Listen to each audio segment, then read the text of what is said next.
ನಮ್ಮ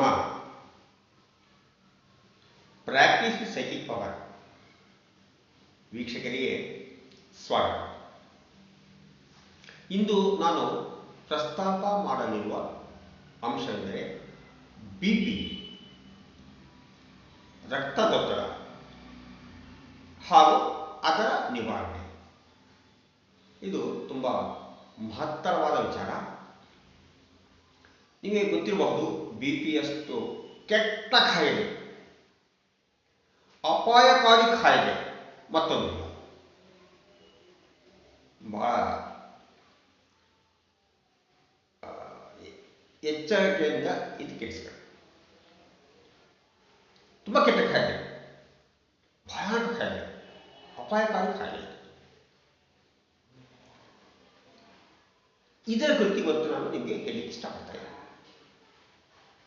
ಬಿಪಿ ಬಂದಿರುವಂಥ ವ್ಯಕ್ತಿಗಳು ನಿವಾರಣೆ ಹೇಗೆ, ಹಾಗೂ ಬಿಪಿ ಬರೋದೇ ಬೇಡ, ಅದಕ್ಕೂ ಏನು ಮಾಡ್ಕೋಬೇಕು ಎಂಬುದನ್ನು ನಾನು ತುಂಬ ವಿವರಣೆಯಿಂದ ನಾನು ಇದನ್ನು ಹೇಳ್ತೀನಿ. ಈಗ ನಾವು ಈ ಬಿಪಿ ಬರಲಿಕ್ಕೆ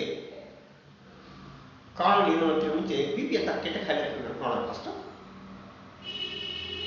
ಈ ರಕ್ತದೊತ್ತಡ ಬಂದಾಗ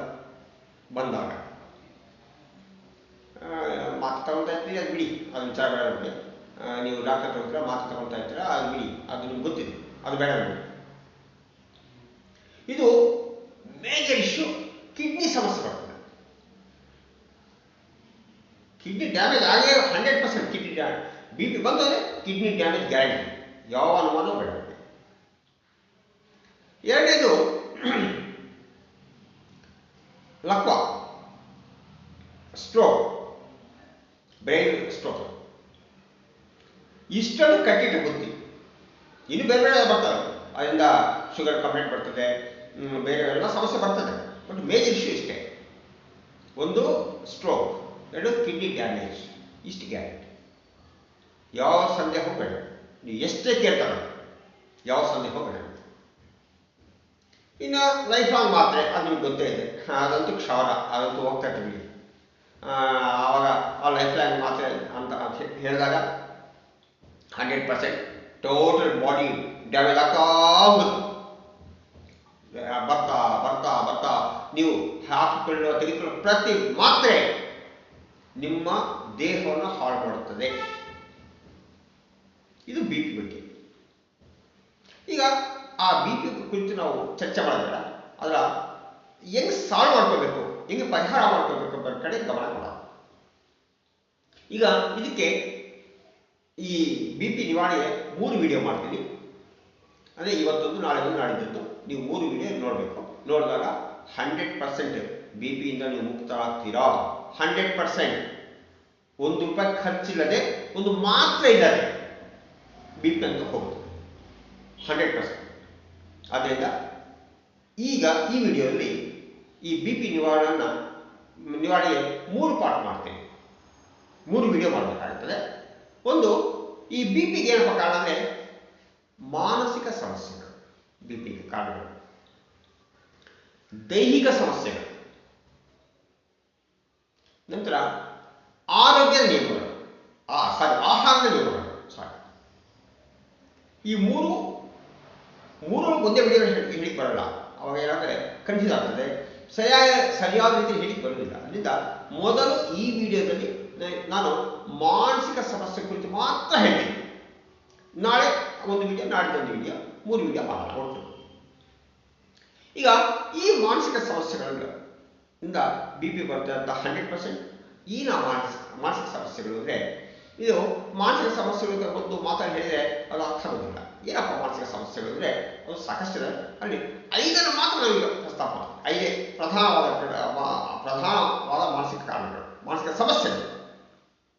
ಏನು? ಒಂದು, ಆರ್ಥಿಕ ಸಮಸ್ಯೆ.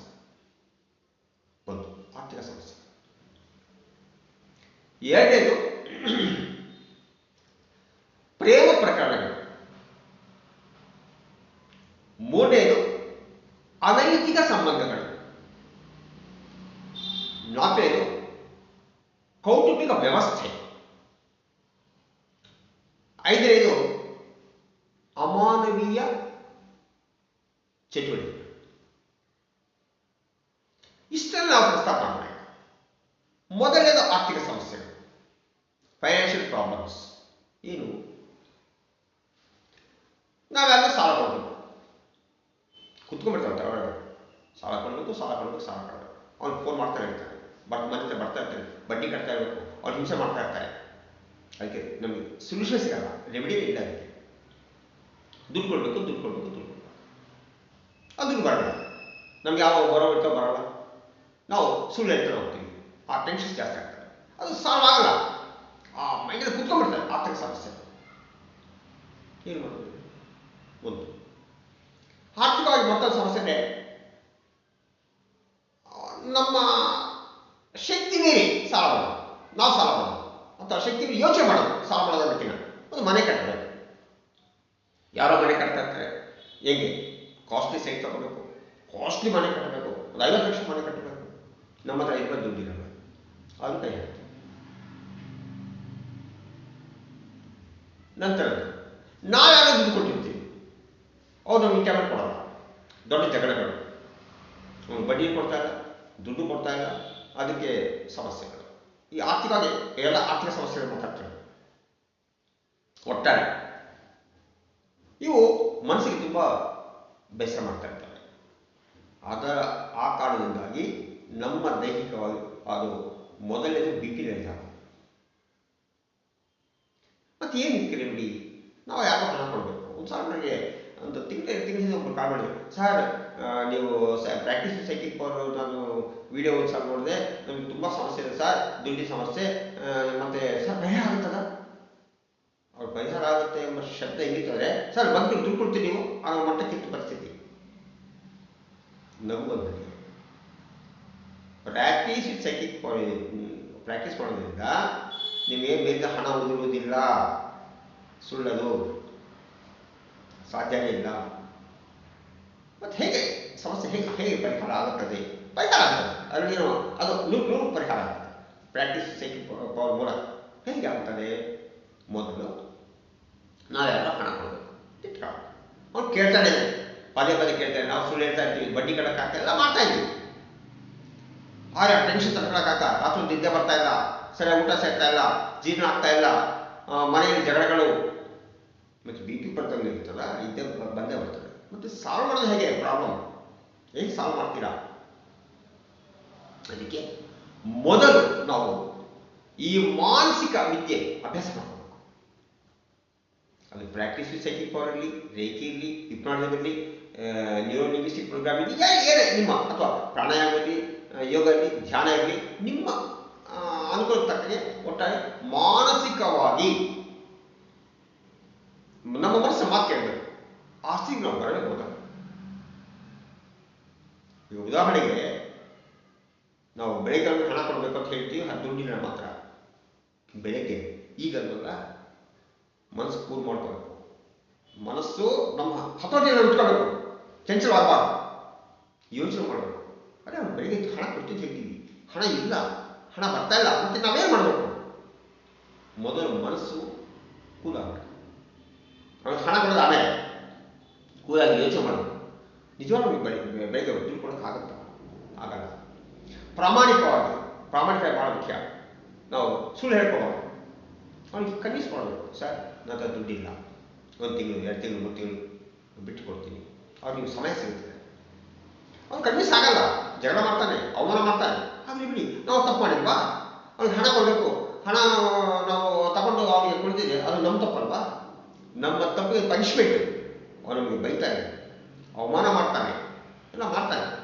ಸೊ ನಾವು ಅದಕ್ಕೆ ಫೇಸ್ ಮಾಡ್ಬೇಕಂತ ನಾವು ತಪ್ಪು ಮಾಡಿದ್ದೀವಲ್ಲ, ನಾವು ತಪ್ಪು ಮಾಡಿದ್ರೆ ಅದಕ್ಕೆ ಪನಿಷ್ಮೆಂಟ್ ಆಗೋದ್ರಲ್ಲಿ ಸಮಸ್ಯೆ ಎಲ್ಲಿದೆ ಅದನ್ನು ಅರ್ಥ ಮಾಡ್ಕೋಬೇಕು. ಜೊತೆಗೆ ಚತುರತೆ ಇರಬೇಕು. ಬುದ್ಧಿವಂತಿಕೆಯಿಂದಲೂ ಅದನ್ನು ಅವಾಯ್ಡ್ ಮಾಡಬೇಕು. ಬುದ್ಧಿವಂತಿಕೆಯಿಂದ ಅವಾಯ್ಡ್ ಮಾಡಿದ್ರೆ ಮೋಸ ಮಾಡೋದಿಲ್ಲ. ನಾವು ಹಣ ತಗೊಂಡಿದ್ವಿ, ಹಣ ಕೊಡಬೇಕು, ಆ ಚತುರತೆ ಇರಬೇಕು. ಉದಾಹರಣೆಗೆ ಚಿಕ್ಕ ಎಕ್ಸಾಂಪಲ್ ಹೇಳ್ತೀನಿ. ನಾವು ಹಣ ಕೊಡಬೇಕಾಯ್ತು, ಒಂದು 6 ತಿಂಗಳಿಂದ ಮಾತಾಡ್ತೀವಿ, ದುಡ್ಡಿಲ್ಲ. ಅವ್ನು ಕನ್ವಿನ್ಸ್ ಆಗ್ತಾನೆ. ಯೋಚನೆ ಮಾಡು, ಬಟ್ ಕೂಲಾಗಿ ಯೋಚನೆ ಮಾಡು. ಆ ಒಂದು ವಿಚಾರ ನಾನು ತುಂಬ ಕೂಲಾಗಿರ್ತೀನಿ, ಧೈರ್ಯವಾಗಿರ್ತೀನಿ, ಪ್ರಾಮಾಣಿಕವಾಗಿರ್ತೀನಿ. ಅವಳಿಗೆ ಒಬ್ಬ ವ್ಯಕ್ತಿ ಇದ್ದ, ಅವ್ರ ಸ್ನೇಹಿತರೆ, ಅವ್ರಿಗೆ ಬೇಕಾದ್ರೆ ಅವ್ರಿಗೆ ಕಾಂಟ್ಯಾಕ್ಟ್ ಗೊತ್ತಿಲ್ಲ. ಒಟ್ಟು ಆ ವ್ಯಕ್ತಿ ಜಾಸ್ತಿ ಮಾತಾಡ್ತಿರ್ಲಿಲ್ಲ. ಯಾಕಂತ ನನಗೆ ಗೊತ್ತಿಲ್ಲ ಕಾರಣ. ಬೆಳಗ್ಗೆ ಏನು ಮಾಡಿದೆ, 10 ಗಂಟೆಗೆ ಬಟ್ಟೆ ಕೊಡ್ತಿ ಅಂತಿದ್ದ. ಅವ್ರ ಮನೆ ಹತ್ರ ಮತ್ತೆ ಗೊತ್ತಿತ್ತು ನನಗೆ, ಕೊಟ್ಟಿದ್ದೀನಿ. ನನಗೆ ಅವ್ರಿಗೆ ಸಮಸ್ಯೆ ಇಲ್ಲ, ನಾನು ಧೈರ್ಯ ಫೇಸ್ ಮಾಡ್ತೀನಿ, ಪ್ರಾಮಾಣಿಕವಾಗಿರ್ತೀನಿ. ದುಡ್ಡು ಬಂದರೆ ಬಂದಿಲ್ಲ ಅಂತ ಹೇಳ್ತೀನಿ. ಅವನಾಗಿ ಅವ್ರೇನು ಮಾಡ್ತಾರೋ ನನಗೆ ಬೇಕಾಗಿಲ್ಲ, ನಾನೇನು ಮಾಡ್ತೀನಿ ನನಗೆ ಬೇಕಾಗುತ್ತೆ ಅಷ್ಟೇ. ಅವನು ನಮಗೆ ಜಗಳ ಮಾಡ್ತಾನ, ಅವನು ಏನು ಯೋಚನೆ ಮಾಡ್ತಾನೆ ಅವ್ನು ಬಿಟ್ಟಿದ್ದೆ. ನಮ್ಮ ಕೆಲಸ ನಾವು ಮಾಡಬೇಕು. ಸರಿ, ಯಾವುದೋ ವ್ಯಕ್ತಿ ಕರೆಸಿದೆ 10 ಗಂಟೆಗೆ. ಯಾಕೆ ಈ ವ್ಯಕ್ತಿ ಯಾರು ನೋಡಿ ಹೆದರ್ತಿದ್ನೋ ಅಥವಾ ಅವ್ರ ಸಂಬಂಧ ಗೊತ್ತಿಲ್ಲ, ಅವ್ನು ಯಾಕೆ ಅಂತ ಗೊತ್ತಿಲ್ಲ ನನಗೆ. ಅವ್ನು ಕರೆಸಿದೆ.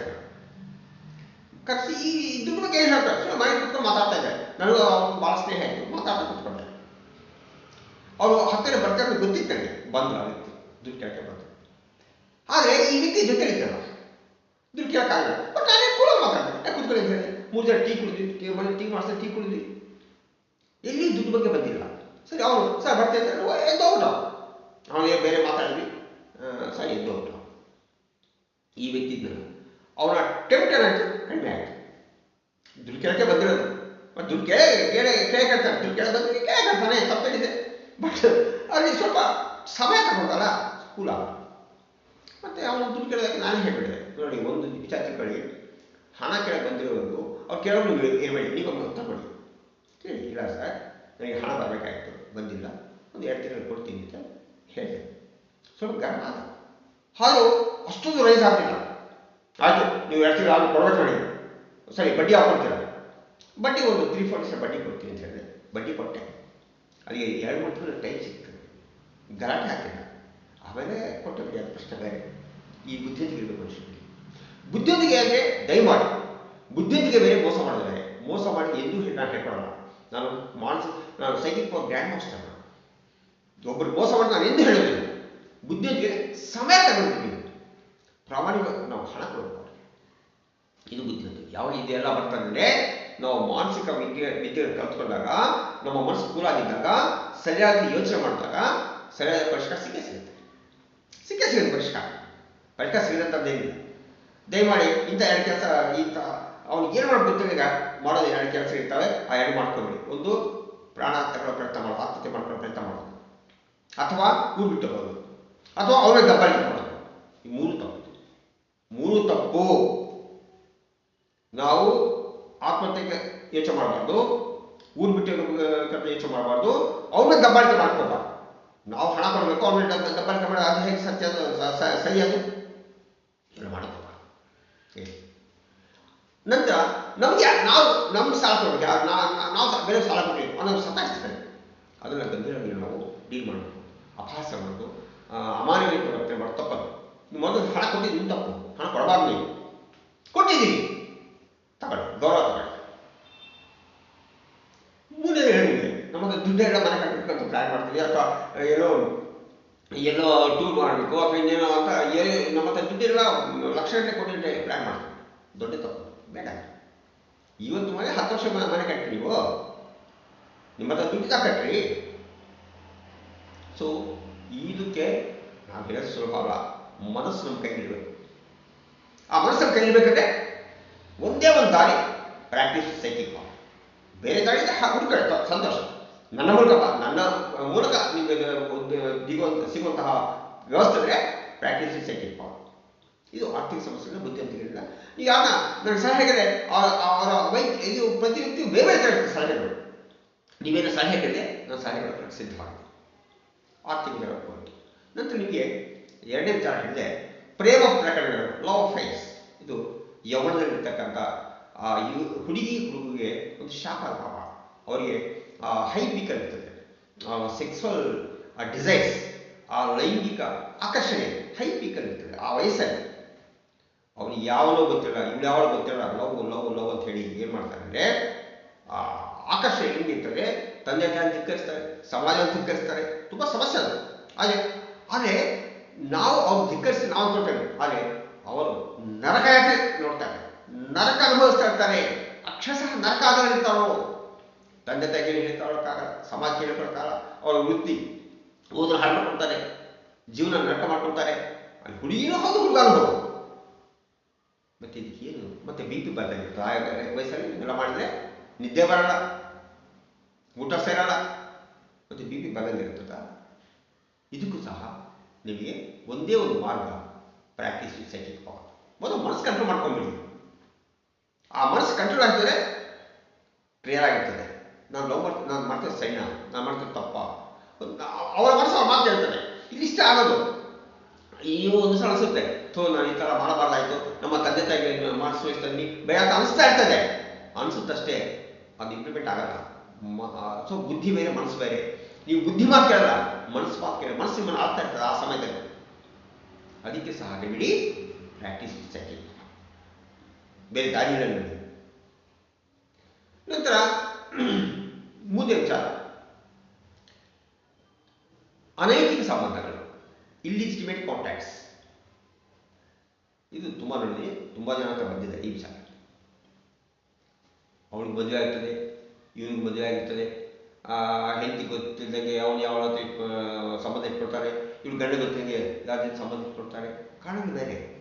ಆದರೆ ಆ ನರಕ ಯಾತ್ರೆ ಹೆಂಗಿರ್ತದೆ, ಬಿ ಪಿ ಬರೋಣ ಅಂತ ಬಂದೇ ಬರ್ತದೆ. ಹಿಂದಿನ ಸಮಾಜದಲ್ಲಿ ತುಂಬ ವರ್ಷ, 100 ವರ್ಷ ಹಿಂದೆ ಒಬ್ಬ ವ್ಯಕ್ತಿ ಇರ್ತಾನೆ, ತುಂಬ ಶ್ರೀಮಂತನು, ಅಥವಾ ಇರ್ತಾರೆ. ಮದುವೆ ಆಗಿದ್ರು ಸಹ ಇನ್ನೊಬ್ಬ ವ್ಯಕ್ತಿಯನ್ನು, ಒಬ್ಬ ಹೆಂಗಸರ ಇಟ್ಕೊಳ್ತಿದ್ದ, ಉಪಪತ್ನಿ ಅಂತ ಗೌರವ ಮಾತಾಡೋದು. ಅದು ಬೇರೆ, ಆ ಸಮಾಜದ ಸ್ಥಿತಿ ಬೇರೆ. ಅಂಥ ಸಮಸ್ಯೆ ಬರ್ತಿರ್ಲಿಲ್ಲ ಅವಾಗ. ಬಟ್ ಇವತ್ತಿನ ಸಮಸ್ಯೆ, ಇವತ್ತಿನ ಸಾಮಾಜಿಕ ಸ್ಥಿತಿ ಆ ಥರ ಇಲ್ಲ, ತುಂಬ ಕಷ್ಟ ಇದೆ. ಆವತ್ತಿನ ಒಂದು ಹೆಂಡತಿಯ ವಿಚಾರ ಹೆಂಗಿತ್ತು ಅಂದರೆ, ತನ್ನ ಗಂಡ ತಂತ ಇರಲಿ, ಇನ್ನೊಬ್ಬ ಹೆಂಗಸ ಸಂಪರ್ಕ ಇದ್ರೂ ಪರವಾಗಿಲ್ಲ, ನನ್ನ ಹೆಂಡತಿ ಸ್ಥಾನ ಇಟ್ಕೊಳ್ಳಿ ಅಂತ ಯೋಚನೆ ಮಾಡೋ ಹೆಂಗಸರಿದ್ರೆ ಆಗಿನ ಕಾಲದಲ್ಲಿ. ಇವತ್ತಂಗಿಲ್ಲ. ಪಾಪ ಗೊತ್ತಿಲ್ಲ, ಅವರಿಗೆ ಮೆಚುರಿಟಿ ಇಲ್ಲ. ಮಾತಿನ ದೇವಸ್ಥಾನ ಬಿಡ್ತಾರೆ, ಮಾತಿನ ಜಗಳ ಮಾಡ್ತಾರೆ, ಮಾತಿನ ತಗೊಂಡು ಹೋಗ್ತಾರೆ. ಅಂತಹ ಪರಿಸ್ಥಿತಿ ಇದ್ದಾಗ ನಿಮಗೆ ಅನೈತಿಕ ಚಟುವಟಿಕೆಗಳ, ಇಲ್ಲಿಜಿಟಿಮೇಟ್ ಕಾಂಟ್ಯಾಕ್ಟ್ಸ್ ಅಗತ್ಯ ಇದೆಯಾ? ಖಂಡಿತ ಅದು ನಾನು ಹೇಳ್ತಿರೋ ಮಹಿಳೆಯರಿರ್ಬೋದು ಅಥವಾ ಗಂಡಸರಿರ್ಬೋದು, ಇಬ್ಬರು ಮಾಡಿ ತಪ್ಪೇ. ಪರಿಸ್ಥಿತಿ ಇವತ್ತು ತುಂಬ ಕ್ಲಿಷ್ಟಕರವಾಗಿದೆ. ಸಿಗಾಕೊಂಡ್ಬಿಡ್ತೀರ, ಮೆಚುರಿಟಿ ಇಲ್ಲ, ಗಂಡನಲ್ಲಿ ಮೆಚುರಿಟಿ ಇಲ್ಲ, ಹೆಂಗಸರ ಮೆಚುರಿಟಿ ಇಲ್ಲ, ಮಾನಸಿಕ ಪರಿಪಕ್ವತೆ ಇಲ್ಲ, ಬಹುಬೇಗ ಡೈವರ್ಸ್, ಬಹುಬೇಗ ಜಗಳಗಳು, ಬಹುಬೇಗ ದೂರ ಆಗೋದು, ಇಷ್ಟೇ ನೀವು ರೆಮಿಡಿ. ಆ ಥರ ಆಗೋದು ಬೇಡ. ಮತ್ತು ಇದಕ್ಕೂ ಸಹ ನಿಮ್ಗೆ ಬೇಕಾಗೋದು ಆ ಪರಿಪಕ್ವತೆ ಬೇಕಾದರೆ ನಿಮಗೆ ಬೇಕಾದ ಈ ಏನು ಪ್ರಾಕ್ಟೀಸ್ ಸೈಕಿಕ್ ಪವರ್, ಅದನ್ನು ಮಾಡಿ. ನಂತರ ಬರ್ತಕ್ಕಂಥದ್ದು ಈ ಇನ್ಹ್ಯೂಮನ್ ಆಕ್ಟಿವಿಟೀಸ್, ಅಮಾನವೀಯ ಕೆಲಸಗಳು. ಕಳ್ತನ ಮಾಡೋದು, ದರೋಡೆ ಮಾಡೋದು, ಬ್ಲ್ಯಾಕ್ಮೇಲ್ ಮಾಡೋದು, ಉಗ್ರಗಾಮ ಚಟುವಟಿಕೆಗಳು, ಸಮಾಜಘಾತ ಕೆಲಸಗಳು ಬೇಕಾ ಮನುಷ್ಯನಿಗೆ? ನೀವು ಅಬ್ಸರ್ವ್ ಮಾಡಿ, ಇಂತಹ ಕೆಲಸ ನಾನು ಹೇಳಿದ್ರ, ಅಮಾನವೀಯ ಕೆಲಸಗಳು ಯಾವುದನ್ನ ಮಾಡಿ, ಹುಡುಗಿಯ ರೇಪ್ ಮಾಡೋದು ಬೇಕಾಗಲ್ಲ. ಅವರು 100% ಅವ್ರಿಗೆ B P sugar guarantee. Example, ಬಿಂಡಾಡನ್ ಏನು ಪ್ರಪಂಚದಲ್ಲಿ ಶ್ರೀಮಂತ ಉಗ್ರಗಾಮಿ. ಹೆಂಗೆ ಅವ್ರಿಗೆ ಇತ್ತು ಕಾಯಿಲೆಗಳು, ಇಷ್ಟು ಮಾತ್ರ ಒಂದು ಪರ್ಡೆ ಬೇಕಿತ್ತ ಅವನಿಗೆ?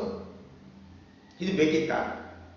ಬಹುತೇಕ ಎಲ್ಲ ಟೆರರಿಸ್ಟ್ಗಳು ಇದೇ ಸಮಸ್ಯೆನೇ. ಅವರು ನಿದ್ದೆ ಇರಲ್ಲ, ಊಟ ಸೇರಲ್ಲ, ಸರಿಯಾದ ಆಹಾರಗಳಿರಲ್ಲ, ಮತ್ತು ಎಲ್ಲಿ ಅವರಿಗೆ ಬಿ ಪಿ ಬಂದಾಗಿರುತ್ತಾ ಈ ಬಂದೇ ಬರ್ತದೆ. ಇನ್ಹ್ಯೂಮನ್ ಆಕ್ಟಿವಿಟೀಸ್ ಇಲ್ಲ. ಮನುಷ್ಯ ತಪ್ಪಿದೆ, ಅವನು ಪನಿಷ್ಮೆಂಟ್ ಅದೇ ಅವನೇ ಕೊಟ್ಕೊಡ್ತಾನೆ, ಅವನ ಪನಿಷ್ಮೆಂಟ್ ಅವನೇ ಕೊಟ್ಕೊಡ್ತಾನೆ. ಅವನೇನು ಇನ್ನೊಬ್ಬರಿಗೆ ಏನೋ ಮಾಡಕ್ಕೆ ಹೋಗ್ತಾನೆ, ಆದರೆ ಶಿಕ್ಷೆ ಅವನೇ ಶಿಕ್ಷೆ ಕೊಟ್ಕೊಡ್ತಾನೆ. ಇದು ಬೇಡ. ಇನ್ನು ಕೊನೆ ಪಾಯಿಂಟ್, ಕೌಟುಂಬಿಕ ವ್ಯವಸ್ಥೆ. ಕೌಟುಂಬಿಕ ವ್ಯವಸ್ಥೆ ನಾವು ಬೆರಿಬೇಕು. ಅಮ್ಮ, ಅಪ್ಪ, ಅಣ್ಣ, ತಮ್ಮ, ತಂಗಿ, ಹೆಂಡತಿ, ಇವರೆಲ್ಲ ಇರಬೇಕು. ಸ್ನೇಹಿತರು, ಪರಿಚಯಸ್ಥರು, ಇವೆಲ್ಲ ಬೇಕು ಮನುಷ್ಯನಿಗೆ. ಹಣಕ್ಕೋಸ್ಕರ, ಇನ್ಯಾವುದಕ್ಕೋಸ್ಕರ, ಅಧಿಕಾರಕ್ಕೋಸ್ಕರ ನಾವು ಯಾರು ದೂರ ಮಾಡಬಾರ್ದು. ಹೆಂಡತಿ ಸ್ಥಾನ ಹೆಂಡತಿ, ತಾಯಿ ಸ್ಥಾನ ತಾಯಿಗೆ, ತಂಗಿ ಸ್ಥಾನ ತಂಗಿ, ಸ್ನೇಹಿತರ ಸ್ಥಾನ ಸ್ನೇಹಿತರಿಗೆ, ಇವೆಲ್ಲ ಬೇಕು. ಬಂಧು ಬಳಗ, ಸಮಾಜ, ಇವೆಲ್ಲ ಇವೆಲ್ಲ ಜೊತೆ ಸತ್ಸಂಬಂಧ ಇಟ್ಕೋಬೇಕು ನಾವು. ಆವಾಗ ಮನಸ್ಸು ಪ್ರಫುಲ್ಲವಾಗಿರ್ತದೆ. ಈಗ ಉದಾಹರಣೆಗೆ ಇವತ್ತು ಗಂಡ ಹೆಂಡತಿ ಪರಿಸ್ಥಿತಿ ಹೇಳ್ತೀನಿ, ನನಗೂ ಗೊತ್ತವರಿಗೆ. ಆ ಮನೆಯಲ್ಲಿ ಓದಿರ್ತಾಳೆ, ಅವನು MBA ಇಂಜಿನಿಯರಿಂಗ್ ಓದಿರ್ತಾಳೆ, ಅಂಥವನ್ನೇ ಗಂಡು ಮದುವೆ ಮಾಡ್ಕೊಳ್ತಾರೆ. ಅವಳು ಕೆಲ್ಸಕ್ಕೆ ಹೋಗ್ತಾಳೆ, ಇಲ್ಲಿ ಕೆಲ್ಸಕ್ಕೆ ಹೋಗ್ತಾಳೆ. ಅಲ್ಲಿ ಅಡಿಗೆ ಮಾಡೋಕ್ಕಾಗಲ್ಲ, ಇಲ್ಲಿ ಜೊತೆ ಇಬ್ಬರು ಬೆರೆತು ಮಾತಾಡೋಕ್ಕಾಗಲ್ಲ. ಅಂಥ ಸಂದರ್ಭದಲ್ಲಿ ಒಂದು 2 ವಾರಕ್ಕೋ ತಿಂಗಳು ಸಹ ರಜೆ ಸಿಗುತ್ತೆ. ಆ ರಜೆನ ಅವ್ರು ಬಡ ಮಾಡ್ಕೊಳ್ತಾರೆ.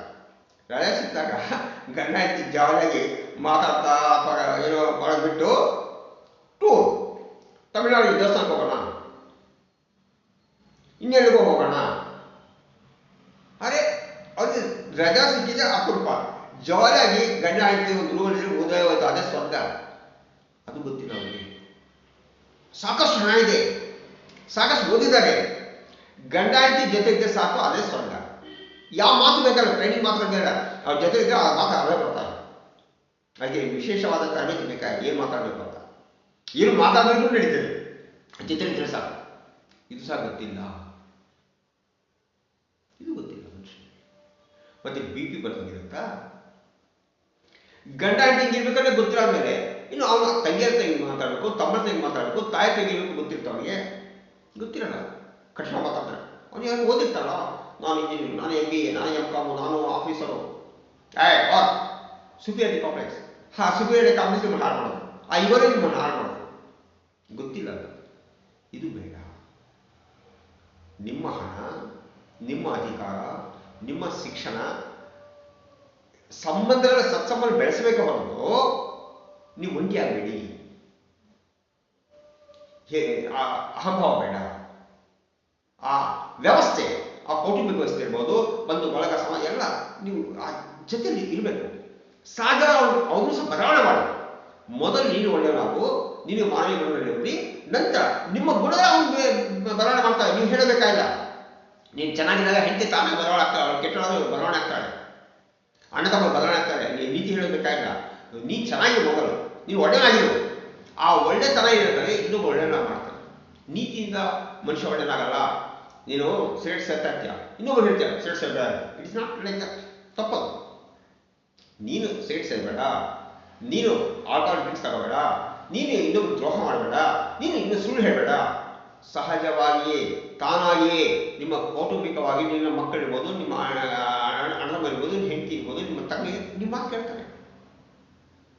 ನೀವು ಆ ಥರ ಇದ್ದಾಗ ನಿಮ್ಮ ವ್ಯಕ್ತಿತ್ವದಿಂದ ಬದಲಾವಣೆ ಆಗಬಾರ್ದು, ನಿಮ್ಮ ಮಾತಿನಿಂದ. ಇವೆಲ್ಲ ಮಾನಸಿಕ ಸಮಸ್ಯೆಗಳು. ಮತ್ತೊಮ್ಮೆ ಹೇಳ್ತಾ ಇದ್ವಿ, ಆರ್ಥಿಕ ಸಮಸ್ಯೆಗಳು, ಪ್ರೇಮ ಪ್ರಕರಣಗಳು, ಅನೈತಿಕ ಸಂಬಂಧಗಳು, ಅಮಾನವೀಯ ಚಟುವಟಿಕೆಗಳು, ಕೌಟುಂಬಿಕ ವ್ಯವಸ್ಥೆ ಇವೆಲ್ಲ ಸರಿ ಮಾಡಿಕೊಂಡು ಇವೆಲ್ಲ ಮಾನಸಿಕ ಸಮಸ್ಯೆಗಳೇ. ಸರಿ ಮಾಡಿಕೊಂಡಾಗ ಅರ್ಧ ನೀವು ಆರೋಗ್ಯವಾಗಿರ್ತೀರಿ. ಅವಾಗ ನಿಮಗೆ BP ಬರೋದಿಲ್ಲ, ಅವಾಗ ನಿಮಗೆ ಶುಗರ್ ಬರೋದಿಲ್ಲ, ಬೇರೆ ಕಾಯಿಲೆ ಬರೋದಿಲ್ಲ, ನೀವು ಚೆನ್ನಾಗೇ ಇರ್ತೀರಿ. ಇದಕ್ಕೆ ಯಾವುದೇ ಡಾಕ್ಟರ್ ಇಲ್ಲ, ವೈದ್ಯರಿಲ್ಲ. ಸರ್ ನೀವು ಫೈನಾನ್ಷಿಯಲ್ ಪ್ರಾಬ್ಲಮ್ಸ್ ಇದಾವೆ, ಮಾತ್ರೆ ಕೊಡಿ, ಒಂದು ಇಂಜೆಕ್ಷನ್ ಕೊಡಿ, ಹಾಸ್ಪಿಸ್ಬೇಕಾಗಲ್ವಾ? ಸರ್ ನಾನು ಯಾವಾಗ ಲವ್ ಮಾಡ್ತಾ ಇದ್ರಿ, ಅವ್ನು ಬಿಡೋಕ್ಕಾಗಲ್ಲ, ಒಂದು ಇಂಜೆಕ್ಷನ್ ಕೊಡಿ ಬಿಡೋಕ್ಕಾಗುತ್ತಾ? ಸರ್ ನಾನು ಯಾವಾಗ ಕೊಲೆ ಮಾಡಿದ್ರಿ, ನನಗೆ ಪ್ರಾಬ್ಲಮ್ ಆಗ್ತದೆ, ಒಂದು ಇಂಜೆಕ್ಷನ್ ಕೊಡಿ, ಒಂದು ಮಾತ್ರೆ ಕೊಡಿ ಬಿಡೋಕ್ಕಾಗುತ್ತಾ? ಇವೆಲ್ಲ ವೈದ್ಯರಿಂದ ಆಗಲ್ಲ, ಮಾತ್ರೆಗಳಿಂದ ಆಗಲ್ಲ, ಇಂಜೆಕ್ಷನ್ ಆಗಲ್ಲ. ಮಾನಸಿಕ ವಿದ್ಯೆ ಮಾತ್ರ ಸಾಧ್ಯ. ಅದು ಯಾವುದೇ ವಿದ್ಯೆ ಇರ್ಬೋದು, ಸೈಕಿಕ್ ಪವರ್ ಇರ್ಬೋದು, ರೇಖೆ ಇರ್ಬೋದು, ಹಿಪ್ನಾಟಿಸಮ್ ಇರ್ಬೋದು, ಧ್ಯಾನ ಇರ್ಬೋದು, ಪ್ರಾಣಾಯಾಮ ಇರ್ಬೋದು, ಯೋಗ ಇರ್ಬೋದು, ಯಾವುದೇ ಇರ್ಬೋದು, ಮಾಡಿ. ನಾನು ಇಂಥದ್ದೇ ಮಾಡಿ ಅಂತ ಹೇಳ್ತಾರೆ. ನನ್ನ ಹತ್ರ ಬಂದಾಗ ನಾನು ನಿಮ್ಗೆ ಹೇಳೋದು ಸೈಕಿಕ್ ಪವರ್. ಬೇರೆ ಹತ್ರ ನೋಡಿ, ನನ್ನ ಹತ್ರ ಬರ್ಬೇಕಂತ ಹೇಳ್ತಾರೆ. ನಾನು ಬೇರೆ ಯಾರು ನಿಮ್ಮ ಪಾಕ ಯಾರು ಇದ್ದರೆ ಅವ್ರಿಗೆ ಹೋಗಿ ಒಳ್ಳೆ ವ್ಯಕ್ತಿತ್ವ ಬೆಳೆಸ್ಕೊಳ್ಳಿ ಅಂತ ಹೇಳ್ತಾ ಇದ್ದೀನಿ. ಇರಲಿ, ಇದು ಒಂದು ಕಾರಣ. ನಿಮ್ಮ BPಗೆ ಇದೊಂದು ಕಾರಣ. ಈಗ ಮಾನಸಿಕ ಸಮಸ್ಯೆಗಳನ್ನು ಮೊದಲು ಸರಿ ಮಾಡಿಕೊಳ್ಳಿ. ಸರಿ ಮಾಡೋಕ್ಕಾಗದೆ ನನ್ನ ಕಾಂಟ್ಯಾಕ್ಟ್ ಮಾಡಿ, ಅಥವಾ ನನ್ನಂತೂ ಕಾಂಟ್ಯಾಕ್ಟ್ ಮಾಡಿ. ನನಗೆ ಕಾಂಟ್ಯಾಕ್ಟ್, ಬೇರೆಗೆ ಕಾಂಟ್ಯಾಕ್ಟ್ ಮಾಡಿ, ನನಗೆ ಕಾಂಟ್ಯಾಕ್ಟ್ ಮಾಡೋದು ಅಂತ ಹೇಳಿಲ್ಲ. ಬಟ್ ಸರಿ ಮಾಡ್ಕೊಳ್ಳಿ, ಮಾನಸಿಕ ಸಮಸ್ಯೆ ಸರಿ ಮಾಡಿಕೊಳ್ಳಿ. ಈ ಒಂದು ಇಂತಹ ಅದ್ಭುತವಾದ ಸೈಕಿಕ್ ಪವರ್, ಈ ಪ್ರಾಕ್ಟೀಸ್ ಸೈಕಿಕ್ ಪವರ್ನ ಕಲೀಲಿಕ್ಕೆ ಪಟ್ಟ ವ್ಯಕ್ತಿಗಳು. ಹಲವು ಸಮಸ್ಯೆಗಳಿಂದ ದೀರ್ಘಕಾಲೀನ ಕಾಲ ನಡುತ್ತಿದ್ದು ಅದಕ್ಕೆ ಪರಿಹಾರಕ್ಕಾಗಿ ಹುಡುಕುತ್ತಿರುವವರು ನನ್ನನ್ನು ಸಂಪರ್ಕ ಮಾಡಬಹುದು. ಈ ವಿಡಿಯೋ ನಿಮಗೆ ಇಷ್ಟವಾಗಿದ್ದಲ್ಲಿ ಸಬ್ಸ್ಕ್ರೈಬ್ ಮಾಡಿ, ಶೇರ್ ಮಾಡಿ, ಲೈಕ್ ಮಾಡಿ, ಕಾಮೆಂಟ್ ಮಾಡಿ.